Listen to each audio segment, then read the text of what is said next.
नमस्कार, आपण पाहत आहे TV10 नंदुरबार न्यूज।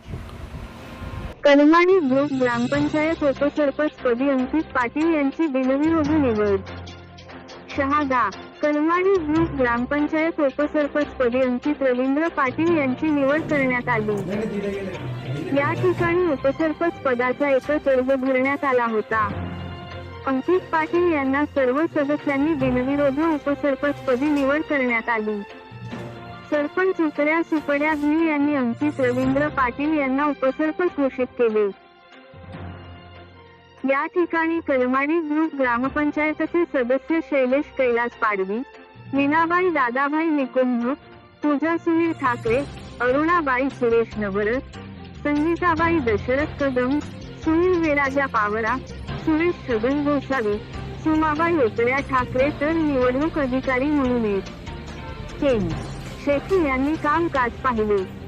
ग्रामसेवक हरीश खसावत उपस्थित होते। या ठिकाणी शहादा पंचायत समिती माजी सभापती रवींद्र पाटील, AVB नंदुरबार उपजिल्हा संपादक पत्रकार मिलिंद निकम, दशरथ कदम, गंगाराम पवार, कलमाडीचे सर्व ग्रामस्थ उपस्थित होते। या ठिकाणी कुठलाही वादविवाद झाला नाही, शांततेत निवडणूक पार पडली। तर सरपंच, उपसरपंच सर्व सदस्यांचा सत्कार करण्यात आला। फटाकडे वाजवून जल्लोष करण्यात आला। तसेच उतऱ्या भाऊ तुम आगे बढ़ो हम तुम्हारे साथ है अशा घोषणा देण्यात आल्या।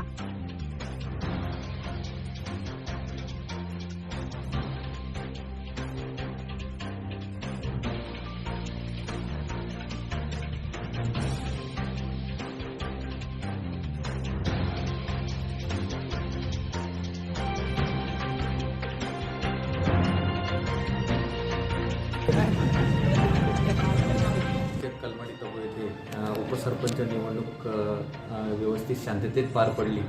आजच्या या निवडणुकीच्या सभेला अध्यक्ष म्हणून आपले गावाचे लोकनियुक्त सरपंच श्री उतऱ्या सुपड्या नाईक यांच्या अध्यक्षतेखाली आजची उपसरपंच निवड पार पडली। आजच्या उपसरपंच निवडला श्री अंकित रवींद्र पाटील यांचा एकमेव अर्ज प्राप्त झाल्याने त्यांनी आदेशी अधिकारी म्हणून सरपंच यांनी अंकित रवींद्र पाटील यांना उपसरपंच। अर्ज किती आले होते बरं? अर्ज एकच आला होता आमच्या पंचायतीला। त्याच्यानंतर किती वाजता अर्ज घेतला? अर्ज घेतला आम्ही 10 ते 12च्या दरम्यान अर्जाची स्वीकारायची टाईम होता। 12 ते 1 पर्यंत अर्ज छाननीचा वेळ होता आणि 1 ते 2 मध्ये अर्ज छाननी करून स्वीकारण्याच्या 2 वाजता आपली सरपंच उपसरपंच निवड ही अध्यक्षांच्या अध्यक्षतेखाली घ्यायचा वेळ होता। निवडणूक कशी पार पडली? आजची निवडणूक ही एकदम खेळीमेळीच्या वातावरणात पार पडली।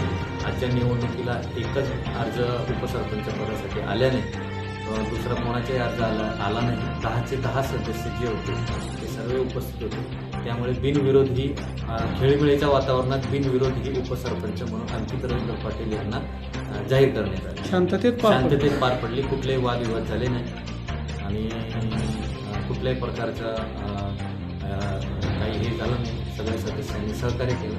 ग्रामपंचायतीच्या वतीने त्यांचे आभारी मानण्यात आहे। नवीन बातम्या पाहण्यासाठी चॅनलला सबस्क्राईब करा, लाईक करा।